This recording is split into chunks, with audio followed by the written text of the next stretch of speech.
C'est-à-dire à chaque fois, les gens se retrouvent en disant que la situation est tellement grave qu'il faut laisser de côté toutes nos divergences et faire front pour enlever celui qui est là. Sans base programmatique, sans âme et chacun ayant son propre agenda. Quand on parvient à enlever celui qui est là, peut-être il y avait un embusqué qui était le mieux préparé, qui avait fait peut-être un meilleur travail sur le terrain, qui s'accapare. ñuy jégalu ci ki nga xamante ne moom mooy ay kaddu Ousmane Sonko bu fekkee ne yem na rek ñu dellu siwaat ci moom Ousmane Sonko la mu gis mooy ñi nga xamante ne daal dañu fare ci kujje gi ñooñu la ñuy bundu xataal te corps de contrôle ña ñu oo ña ñuy càmbar li nga xamante ne moom mooy seen liggéey du ñenn ñoo xamante ne ñi ŋàññ doxalinu ki nga xamante ne moom mooy njiitu réew mi Macky Sall waaye ña ko jege ñaale wala ña daw làqu ca gannaawam kenn du leen l'enquête kenn du leen sonal du ñàkk ñu ñëwaat ci sunu yeneen jotaay xibaar ak lu soxal gis-gisu ki nga xamante ne moom mooy Ousmane Sonko moom nag ma nga woon ca Thiès dem na ca Pire dem ci yenn gox-goxaan yi ngir wéyal li nga xamante ne moom mooy liggéeyam ci wàllu politique bu fekkee ne yemb na ñu jébbal ko ñi nga xamante ne moom mooy askan wi li nga xamante ne moom mooy gis-gisu Ousmane Sonko. Cour des comptes, inspection générale d'État, CENTIF, inspection générale des finances kuñ fi ne ñuuc boo gaawantoo làqu ci Macky Sall rapport bu du mujj fenn gis nañ fi ñoo xam ne régime Abdoulaye la ñu bokkoon ñu jàpp leen fi ay rapport yu doy waar waaye bi ñu transhumé la ñu gëj a dégg coow loolu waa IGE bi ñu defee rapport 2014 ne am na ci ñoo xam ne titre bi ñuy wax titre Bertin fële Sangalkam lu ëpp 60 milliards yi luubal nañ ko foofu te ñooñu tey ñi nga ci table conseil des ministres Macky Sall dossier Khalifa Sall dossier Barthélémy Diaz dossier Bamba Fall ba ci dossier Abdoul Mbaye ak keneen ak keneen ñooñu tey suñu nekkoon continué woon nekk ci Benno Bokk Yaakaar tey kenn du tudd seeni coow ñoom fi mu ne nii am nañu ay laboratoire yu nekk foofu ci seeni service suba bu ngoon jot xam nga luy seen liggéey naka la ñuy def ba fexeel Ousmane Sonko tey suba ñu fexeel Abdoul Mbaye gannaaw suba ñu fexeel Malick Gakou gannaaw suba ñu fexeel Khalifa Sall te loolu askan wi ci boppam moo ko warut a nangu. ci lu soxal nag wàllu législative yi nga xamante ne ci la ñu jëm moom njiitu Pastef patriotique tamit andi na ci gis-gisam nee na lu war a mun a nekk la ñi nga xamante ne daal seen gis-gis ak war nañoo mun a ànd xëy na war nañoo mun a def benn say ngir janoog ñi nga xamante ne nag ñoom moom mooy ñi féete ci nguur gi Ousmane Sonko ba léegi di yëkkati ay kàddu ci micro Simon Pierre Faye. Il faut que Sénégal politique ñu dem ba askan wi. mun a ràññee kanay kan te loolu pour mu am il faut que ñu ne lii mooy li ñu parti bu ne Sénégal nga gis parti bi ne la man communiste la kële ne la man libéral la kële ne la man xawma lan la ñu xëy rek ne waaw il faut ki fi nekk jóge fi ñun ñëpp fàtte nañ loolu yëpp ànd te duñu ànd ci programme duñu ànd ci waxante dëgg seen ànd yëpp mooy suñu xasee ba daaneel ki fi ne man ñaata ministre laay am man ban institution laay jiite man ñaata ambassadeur laay am suñu génération déjà ak ñun ni ñu duggee ci politique mënuñu dugg ci loolu am nañu coalition bu ndaw bu taxawoon tudd sàmm li ñu bokk te mi ngi waxtaan ak ñeneen ñoo xam ne ñun jàpp nañ ni bokk nañu gis-gis ñooñu mën nañoo ànd ñeneen ci opposition bi ñu bokk gis-gis ànd su opposition bi amee ñaari liste wala ñetti liste yu mag man gëm naa ni ñii dañuy perte assemblée nationale waaye mu doon ànd yoo xam ne day am base day am cëslaay. maa ngi leen ko doon junj ci bopp xibaar yi ak tey jano maire bu Ndakaaru di Khalifa Ababacar Sall andi nag ay tontu ci tuuma yoo xamante ne jóge na ci procureur de la République di Serigne Bassirou Gueye Khalifa Ababacar Sall di yëkkati ay kàddoom ci micro Abraham Paul Pouy. ñi ñu tuddee audience 20 heures yi ñooñu mani est-ce que da ngay jël seen tur lem ko non pour éviter que nga weer ñooñu nga def seen tur. Ils ont mis en place un dispositif administratif su fekkee foofu fukki at la wala fanweeri at gouvernement bi yëpp war nañ démissionner parce que corps de contrôle yi waa ñi yor régie ñi yor service comptabilité pendant 30 ans ñu bàyyi foo di dund mani bon état bi war na démissionner li fi am ba am mooy état bi moo mettre en place un dispositif pour permettre au fonds de fonctionner du ma nangu ñuy weer wala ñuy xalab benn fonctionnaire décision bi décision politique la politiciens yi xam nañ ko président Senghor président Abdou Diouf président Ablaye Wade ba ci président Macky Sall ñëpp xam nañu fond bi mu doon Khalifa Ababacar Sall maire bu Ndakaaru njiitu réew mi moom tey dafa tàmbali ab nemmeeku ci wàllu koom jéego gu njëkk gi nag ma ngi ko amalee sànq ca Louga. Macky Sall moom daal dinay présider ab lancement programme assainissement xool nees def ngir ci wàllu cet ak yu ni mel ci fukk ci gox yu nekk fii ci Sénégal ak li nga xamante ne moom mooy ñetteelu phase volet hydraulique bu PUDC bu jógee tey ca Ñambur njiitu réew ma dana dem ca Ndar Géej bu fa jógee dana dem ca Matam ñu fàttali nag ne tukkib nemmeeku boobu tey jii la ko tàmbali dina ko wëyal ba juróom-ñeenti fan ci weeru mars wi ñu nekk. ñu àddu ci weneen wàllu lu toll ci téeméer ak fanweeri doomu aadama ay sénégalais lañ ay doomu Sénégal yoo xamante ne ña nga woon ca États-Unis ñoom nag tey la ñu ñibbisi bi ñeenti waxtu jotee ci guddi ñoom nag leen ndax moom mooy njiitu réew ma di Donald Trump ndax mu nekkoon dogal boo xamante ne ab digee la woon ba muy dem ngir wut toogu li nga xamante ne moom mooy njiitu réew foofa ca États-Unis ñoom nag bi ñu yegsee ñaawlu nañ li nga xamante ne moom mooy yàcc ci yasaaral gi nga xamante ne kilifa yi def nañ ko li lee tax ba sunu reporter Pape Amadou Sy ak Papis Dem samp laaj jëmale ko ci imam Cheikh Wali Seck moom ab doomu Sénégal la bu doon dund foofu ci États-Unis moom itam moom moo jiite kuréel gi ñu dippee Convergence pour le changement des comportements ñu teewlu ko. C'est quand même triste en fait de voir donc des compatriotes donc qui sont rapatriés. Moi, il faut les accueillir donc avec apaisement et puis que chacun donc participe donc à la solidarité donc vis-à-vis donc de ses compatriotes. Seulement, il faudrait que les gens aussi acceptent que la situation a changé aux États-Unis avec l'arrivée donc de Donald Trump comme président de la République et qui avait annoncé durant toute la campagne électorale donc ces mesures donc vis-à-vis donc de l'immigration. Donc j'en déduis que les Sénégalais, les Africains doivent se mettre dans la tête donc qu'il faut se préparer donc à d'autres rapatriements puisque ces personnes donc dit-on donc sont dans l'illégalité dans le pays de l'oncle Sam. Au moins le ministère en charge des Sénégalais de l'extérieur, le ministère mu doon gis-gisu imam Cheikh Wali Seck ñuy jéggalu ci français bi nga xamante ne moom moo dugg ci wolof bi moom nag la mu ñaawlu moom mooy ñàkk teew gi nga xamante ne kilifa yi tey ñàkk nañ ko teew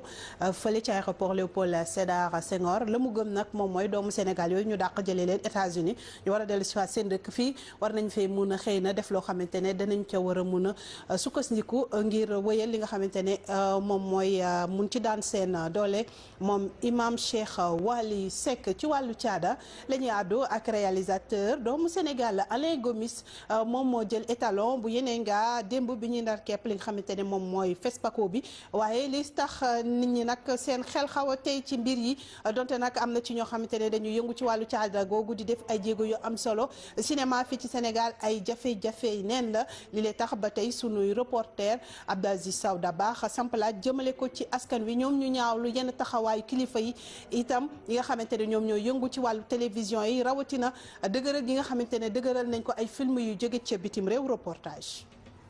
Entre les salles de cinéma et Djibi Gaye, c'est toute une histoire. À l'époque, si vous allez au cinéma, il y avait d'abord les actualités sénégalaises. Et les actualités sénégalaises ont montré les produits sénégalais. Donc, quoi qu'on dise, tout le peuple était, disons, au diapason de l'information. Mais maintenant... ñuy jéggalu ci nasaraan bi mu mel ni tey sunu réalisateur as dafa am jafe-jafe diggante wolof beeg français bi ñu ciy jéggalu bu baax a baax di ndar képp xibaar yi ak lu soxal mbirum gaynde Sénégal ñi am ñaar fukki at tey defati nañ jéego ndax jàll nañ ci lu soxal wàllu demi-finale yi ginnaaw bi ñu amee ndam ci Cameroun ñaar ci benn bi ba ko njëkk a dugal Ibrahima Niang la beneen bi Crépin Diatta ak nag jéego boobu ñu def qualifié nañ tamit ca jongante ba war am ca Corée loolu soxal coupe du monde mu nekk jéego boo am solo ñuy jaajëfal ànd bi ak teewlu léegi ngeen ànd ak Safia ak Père May Ngone Fall ci seen émission gis-gis jërë ngeen jëf xibaar dina dellu siwaat suba ak équipe bu matinal bi jërë ngeen jëf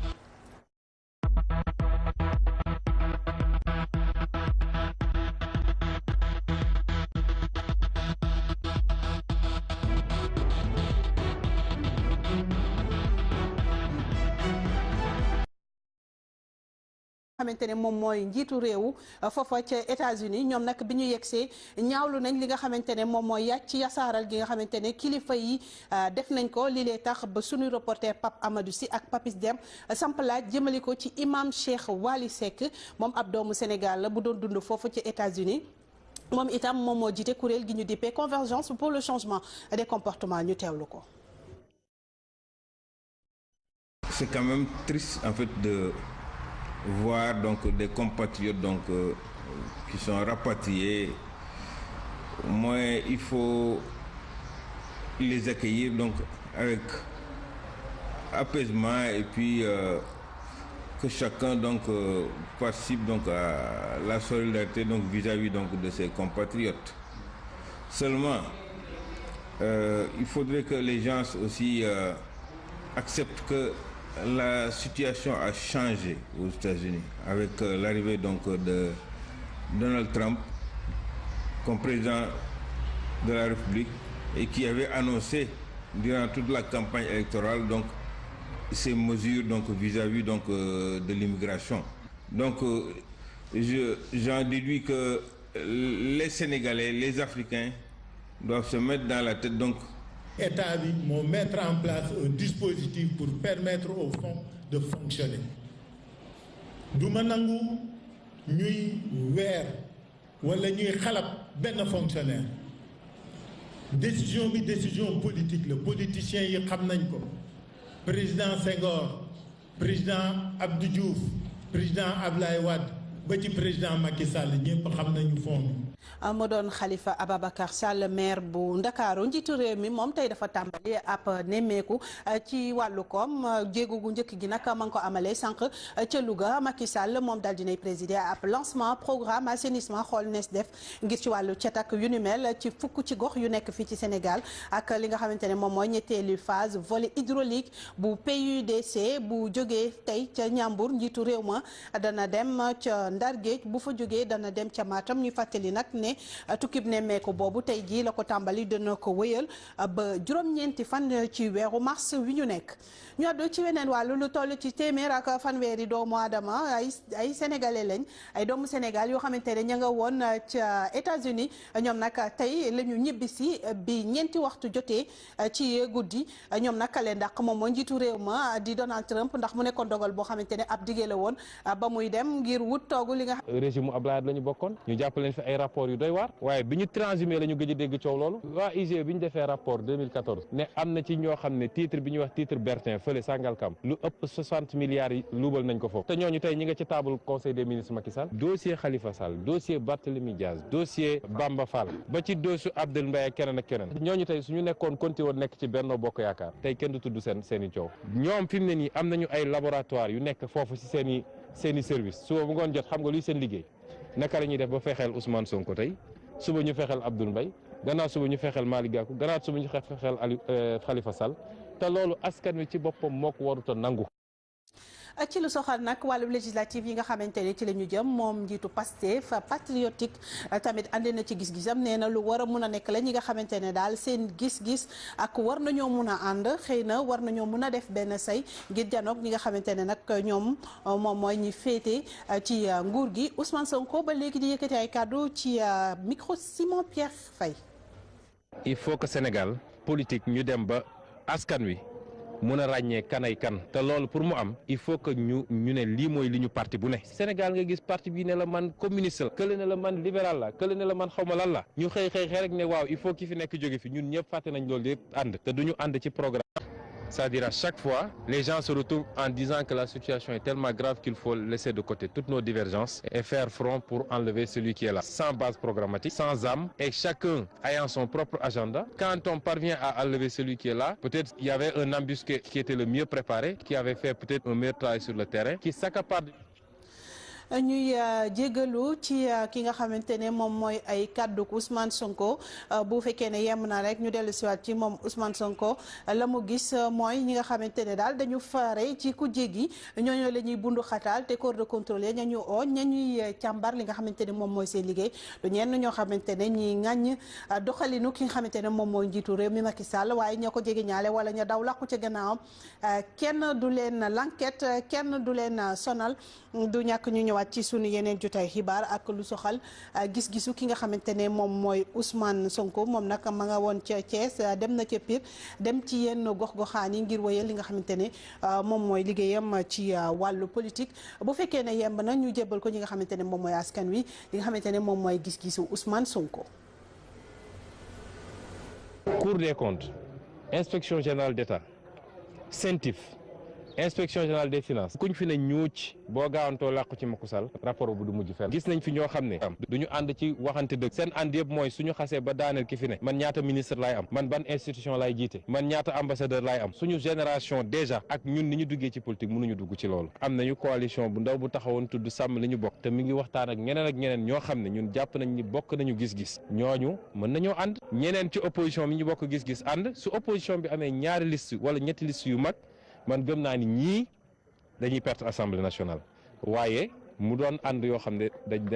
day am base day am cëslaay. maa ngi leen ko doon junj ci bopp xibaar yi ak tey jano maire bu Ndakaaru di Khalifa Ababacar Sall andi nag ay tontu ci tuuma yoo xamante ne jóge na ci procureur de la République di Serigne Bassirou Gueye Khalifa Ababacar Sall di yëkkati ay kàddoom ci micro Abraham Paul Pouy. ñi ñu tuddee audience su 20 heures yi ñooñu mani est-ce que da ngay jël seen tur lem ko non pour éviter que nga weer ñooñu nga def seen tur ils ont mis en place un dispositif administratif su fekkee foofu fukki at la wala fanweeri at gouvernement bi yëpp war nañ démissionner parce que corps de contrôle yi waa ñi yor régie ñi yor service comptabilité pendant 30 ans ñu bàyyi foo di dund mani bon état bi war na démissionner li fi am ba am mooy